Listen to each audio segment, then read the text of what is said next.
અપહરણકારો તમને cold drink પીવડાવે, તમારા માટે સિગરેટ પણ લાવે, અને એ જ અપહરણકારો તમારી દાઢી પણ કરી દે.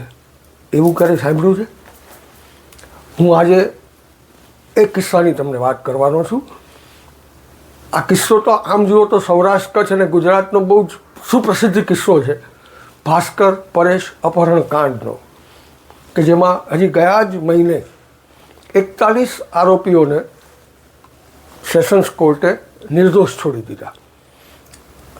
આ કાંડમાં ખરેખર થયું હતું શું એ તમે જાણો છો, એની આછી ઝલક તમારી પાસે છે.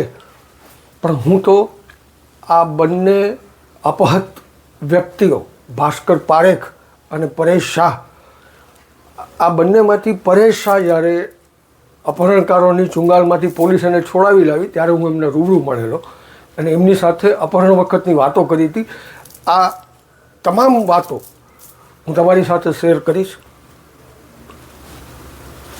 નેચરલી યાર, ન્યૂઝવાલા મીડિયા લાઈક કરો, સબસ્ક્રાઈબ કરો, કોલ બેલ દબાવો, અને અંતમાં આ એપિસોડ કેવો લાગે છે એની કોમેન્ટ કરજો. મળીએ છીએ.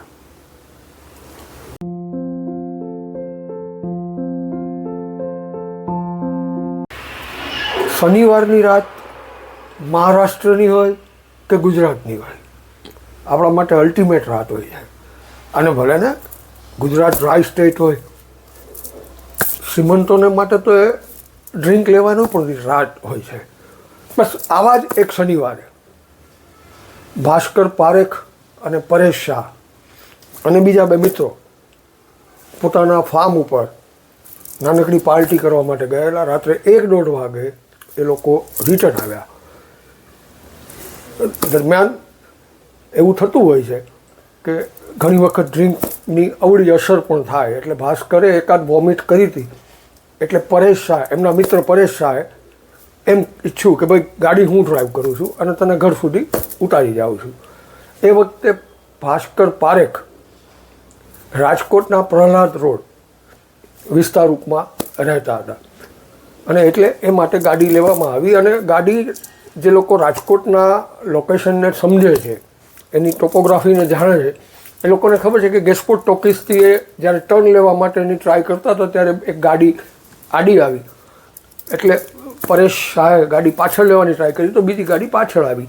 એમાંથી 8-10 લોકો ઉતર્યા અને આ બંનેને રિવોલ્વરની અણીએ ગાડીમાંથી ઉતાર્યા, પાછલી સીટમાં બેસાડ્યા, અને એ જ ગાડી ભાસ્કર પારેખની જ ગાડીને લઈને અને બાકીની જે બે ગાડીઓએ એમને કોર્નર કરી રાખી હતી, એ ત્રણેય ગાડીઓ સડસડાટ નીકળી ગઈ. આ રાત હતી 11 નવેમ્બર 2000ની સાલ. આજે એ વાતને 24 વર્ષ થયા છે. પણ 24 વર્ષ પહેલાંના આ બનાવે પૂરા ગુજરાતમાં હલચલ મચાવી દીધી હતી. એટલા માટે હલચલ મચાવી દીધી હતી કે આના કનેક્શન એટલા બધા નીકળતા હતા કે આજની તારીખે કેટલીક વસ્તુઓ સ્પષ્ટ નથી. દાખલા તરીકે હું તમને કહું કે આ એકમાત્ર એવો કિસ્સો છે કે જેમાં રાજકોટના એ વખતના પોલીસ કમિશનર સુધીર સિંહાએ રાજકોટના મીડિયાને રિક્વેસ્ટ કરી હતી કે ભાઈ તમે કશું જ હમણાં ન છાપતા, કે જેથી તમારા મીડિયામાં કશું જ છપાય અને અપહરણકારો સુધી વાત પહોંચી જાય તો એ એલર્ટ થઈ જાય અને પોલીસને એની કાર્યવાહી કરવામાં, એના ઇન્વેસ્ટિગેશનમાં, એનું પગેરું પકડવામાં તકલીફ પડે. તો 13 દિવસ સુધી રાજકોટના મીડિયાએ આ આખા અપહરણકાંડ વિશે બ્લેકઆઉટ નું સ્વરૂપ પકડીને કશું જ છાપ્યું નહોતું.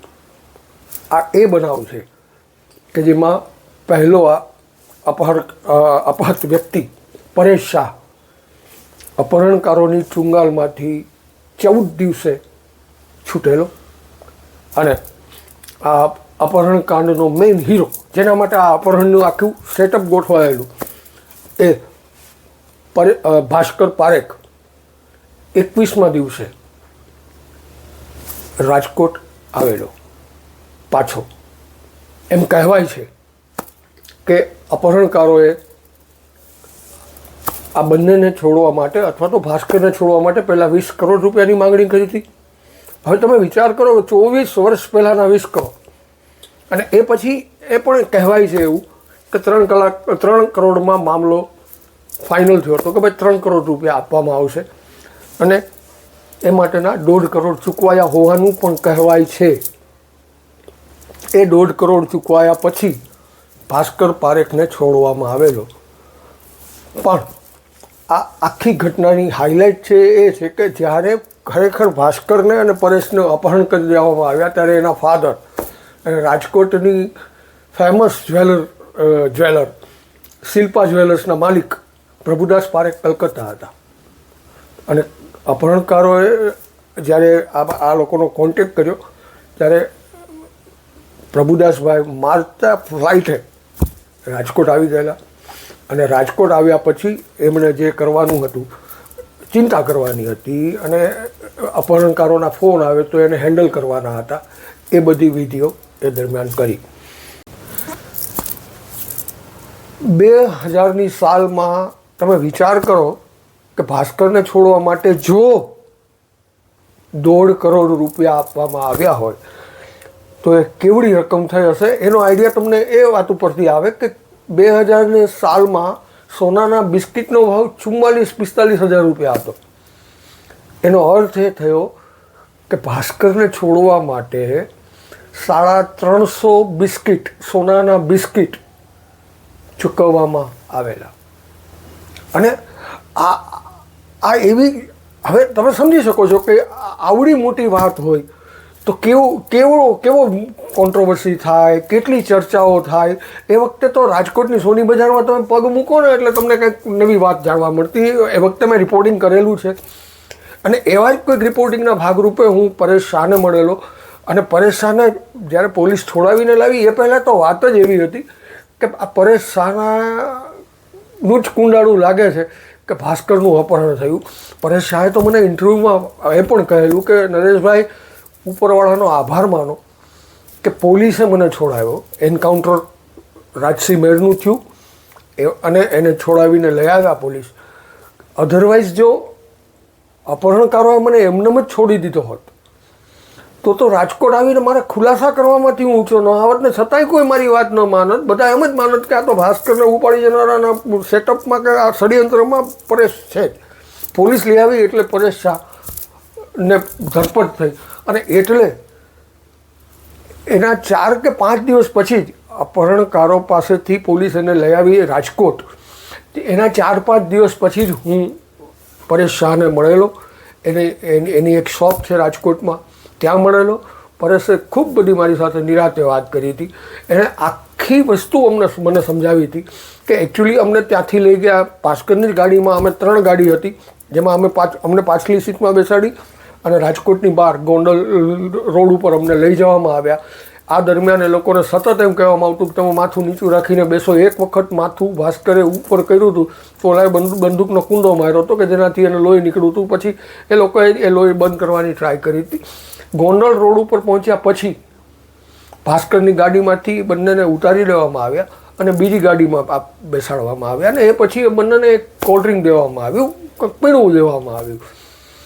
ભાસ્કરે પી લીધું, પરેશભાઈએ ના પાડી, પરેશ શાહે ના પાડી. એટલે આ લોકોએ આગ્રહ કર્યો કે નહીં, પીવું જ પડશે તારે. એટલે હવે એ કન્ડિશનમાં હતા એટલે એ લોકોએ પી લીધું.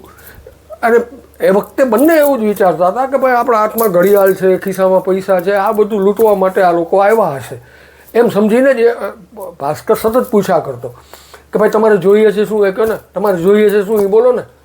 એટલે આ લોકો કહે ને કુછ પૈસે ही चाहिए, બાકી કુછ નહીં चाहिए, તુમ ચૂપ બેઠો. બસ આટલું કહીને એને ચૂપ કરીને ઠંડુ પીણું કોઈ પીવડાવી દીધું. એ પીવડાવી દીધા પછી આ લોકો જાગ્યા ત્યારે કેટલી રાત વહી ગઈ હતી એ પણ આ લોકોને ખબર નહોતી. પોતે ક્યાં છે એ પણ એ લોકોને ખબર નહોતી. દરમિયાન રાજકોટ એવું થતું હતું કે રાજકોટમાં પ્રભુદાસ પારેખને અપહરણકારોના ફોન આવવા માંડ્યા. અને પોલીસને બીજે જ દિવસે જાણ હતી જ કે આવું અપહરણ થયું છે. એટલે પોલીસ એના ઇન્વેસ્ટિગેશનમાં અને એનું પગેરું પકડવામાં હતી. એટલે પોલીસને પહેલી તો દિલાસો એ મળ્યો કે ભાઈ ચાલો આપણને ફોન નંબર મળી ગયા છે. આ ફોન લંડનના છે, મતલબ કે ફોન લંડનથી આવે છે, સિમ કાર્ડ લંડનનું હતું. એટલે લંડનની કંપનીમાં કોન્ટેક્ટ કરવામાં આવે કે ભાઈ આ સિમ કાર્ડ કોણ વાપરે છે, ક્યાંથી વાપરે છે. ત્યારે પહેલીવાર રાજકોટ પોલીસને ખબર પડી કે સિમ કાર્ડ ભલે લંડનનું હોય, ફોન દુબઈથી આવી રહ્યા છે. મતલબ કે લંડનનું સિમ કાર્ડ દુબઈમાંથી ઓપરેટ કરવામાં આવતું હતું અને આ લોકોની પાસે પૈસા માગવામાં આવ્યા. આ બધું થયું. એ પછી આમ નામ 2 અઠવાડિયા નીકળ્યા. 2 અઠવાડિયા તમે સમજો આ કેવડી મોટી વસ્તુ છે. તો જેના ઉપર વીતી હોય એને ખબર પડે. હું તમને કહું કેવું વીતી હોય અને એ ચુભન કેવી ક્રૂર હોય. વર્ષો પછી, આ અપહરણના વર્ષો પછી હું દિવ્ય ભાસ્કરમાં મારી કોલમ લખતો હતો અસામાન્ય નામની, અને મારા સંપાદક મનીષ મહેતા ત્યારે હતા. એણે મને કીધું, મને કે નરેશ તું આમાં બધા જૂના અને બધા યુનિક કિસ્સાઓ વિશે વાત લખે છે તો ભાસ્કર પરેશ પ્રકરણ વિશે પણ લખને. અને મને શું કમતી સૂજી કે મેં કીધું હવે તો ભાસ્કર પાછો આવી ગયા ને પણ વર્ષો થઈ ગયા છે તો લાવું જઈને પ્રભુદાસભાઈ મારા મિત્ર છે, મારા વડીલ છે, મારા મોટા ભાઈ જેવા છે. તો મને એમ થયું કે હું જાઉં પ્રભુદાસભાઈ પારેખની પાસે અને એને પૂછી લઉં કે શું થયું હતું, પછી આમાં આમ જ હતું કે આમાં આમ જ હતું. એટલે હું શિલ્પા જ્વેલર્સમાં એમને મળવા ગયેલો અને મેં એમને આ વાત કરી. એમની એન્ટી ચેમ્બરમાં અમે બેઠા. પ્રભુદાસભાઈએ મારી સામે મને રિક્વેસ્ટ કરી, થોડાક કરારા અવાજમાં કરી કે ભાઈ મારે આ કંઈ બોલવું નથી અને હું ઈચ્છું છું કે તમે આ વિશે કશું જ ન લખો. એટલે મેં એમનું માન પણ રાખેલું કે ભાઈ ચાલો. આ એક બાપ એમ મને કહે છે અને મારા બહુ નજીકના સ્વજન જેવા છે એટલે મેં એ વખતે મારી કોલમ નહોતી લખી. પણ આ જ્યારે ગયા મહિને ચુકાદો આવ્યો કે 41 આરોપીઓને નિર્દોષ છોડી દેવામાં આવ્યા છે ત્યારે મને એકાએક મારા રેફરન્સીસ ઉઠલાવવાનું મન થયું. અને મન થયું એટલે મેં જોયું કે પરેશને જ્યારે લઈ આવવામાં આવે ત્યારે મેં પરેશ શાહનો તો ઇન્ટરવ્યૂ કરેલો, પણ એ સાથે મેં આખો એક બીજો પણ રિપોર્ટ આ અપહરણ કાંડ વિશેનો કરેલો કે જેમાં મારા એડિટરે એવું હેડિંગ આપ્યું હતું કે પરેશ તો આવી ગયો, ભાસ્કર ક્યારે આવશે. આ રિપોર્ટ હતો. અને આ રિપોર્ટમાં અમે 5 આરોપીના ફોટા છાપ્યા હતા કે જે ભરૂચ પાસેના થવા ગામમાં એન્કાઉન્ટર થયું, રાતોરાત કોમ્બિંગ કરવામાં આવ્યું અને પરેશ શાહને છોડાવવામાં આવ્યો. રાજસિંહ મેરનું એન્કાઉન્ટર થયું અને એ વખતે જે 5 આરોપીઓ પકડાણા એ 5 આરોપીઓના મેં ફોટા અમારા મેગેઝિન અભિયાનમાં છાપેલા. હવે મજા આવી છે, તમે ફોટા હું તમને દેખાડી રહ્યો છું, તમે જોઈ લો કે આ 5 આરોપીઓને ગયા મહિને કોર્ટે નિર્દોષ છોડી દીધા છે. એનીવે એ કોર્ટનું કામ છે, કોર્ટને યોગ્ય લાગ્યું એ કોર્ટ કરી શકે છે અને કોર્ટથી ઉપરવટ કોઈ હોતું નથી. તો આપણે એ વાતને પડતી મૂકીએ. પણ હવે હું તમને વાત કરું કે પરેશ શાહ મને કઈ કઈ વાત કરી હતી. પરેશ શાહે મને આ બધી જ વાત કરી અને પરેશ શાહે મને ત્યાં સુધી કીધું કે ભાઈ અમને એ લોકો સારી રીતે રાખતા, પણ એક ટાઈમ એવો આવ્યો લગભગ પરેશ 14મા દિવસે આવ્યો હતો એટલે લગભગ 8-9 દિવસ પછી આ લોકોને ભલે મીડિયા નહોતું છાપતું, આ લોકોના સોર્સ તો હોય જ અપહરણકારોના, એટલે એના સુધી વાત થોડી ઘણી પહોંચતી હતી. એટલે લગભગ 8 કે 9મા દિવસે આ બંનેને જ્યાં રાખવામાં આવ્યા હતા ત્યાં અચાનક એક વ્યક્તિ આવી અને એણે આવીને હિન્દીમાં, બધા જ હિન્દી ભાષી હતા, અપહરણકારો તમામ બધા હિન્દીમાં જ વાત કરતા હતા. એટલે એણે આવીને એમ કીધું કે ભાઈ હમ इन दोनों को अब साथ नहीं रख सकते, मतलब કે दोनों को अलग कर दो. હવે આ વાત જ્યારે આવી ત્યારે ખરેખર ભાસ્કર અને પરેશે બધાને રિક્વેસ્ટ કરી કે ભાઈ અમને સાથે રાખો, આમ રાખો, પણ એ લોકો ન માન્યા કે નહીં તમને હવે સાથે રાખવામાં અમારા માટે જોખમ છે એટલે તમને બંનેને છૂટા પાડવામાં આવશે. અને ખરેખર જ્યારે ભાસ્કર અને પરેશ છૂટા પડ્યા ત્યારે પરેશ શાહે મને કીધું છે કે અમે બંને રડ્યા હતા. મુસીબતમાં તમારી હારે કોઈ બીજો મુસીબતમાં હોય ને તો એક હથિયારો રહે, પણ જ્યારે એ જ સધિયારો જ્યારે તમારાથી દૂર થઈ જાય ને ત્યારે વધુ તમે તૂટી પડો. પરિસ્થિતિ પરેશ માટે ને ભાસ્કર માટે એવી જ થઈ હતી. એટલે પરેશને જ્યાં રાખવામાં આવ્યો ત્યાં રાખવામાં આવ્યો અને ભાસ્કરને લઈને એમ કહેવાય છે કે એને દિલ્હી લઈ જવામાં આવ્યો તો પછી છેલ્લે પણ પરેશ રહી ગયા. દરમિયાન મને પોલીસ કમિશનર સુધીર સિંહાએ આ રિપોર્ટ કરતી વખતે ત્યારે મને કીધું કે ભાઈ અમારી પાસે ઇન્ફોર્મેશન આવી હતી કે ભરૂચ નજીકના એક ગામમાં આવા શંકાસ્પદ લોકો છે ને લગભગ એમાં આ લોકો જ હોય. એ થવા ગામની સીમ હતી અને એટલે કોમ્બિંગ કરવામાં આવ્યું રાતોરાત એ લોકો બધા સાથે નીકળ્યા અને ત્યાં પહોંચી ગયા.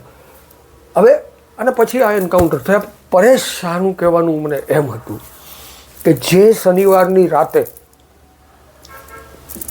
પોલીસ એટેક કરીને કોમ્બિંગ કરીને પરેશ શાહને છોડાવ્યા, એ દિવસની વાત પરેશ શાહે મને કરી કે એ દિવસે સવારે વાત એવી હતી કે આજે રાત્રે આપણે જગ્યા બદલી રાખીએ છીએ, સાંજે આપણે જગ્યા બદલી નાખશું.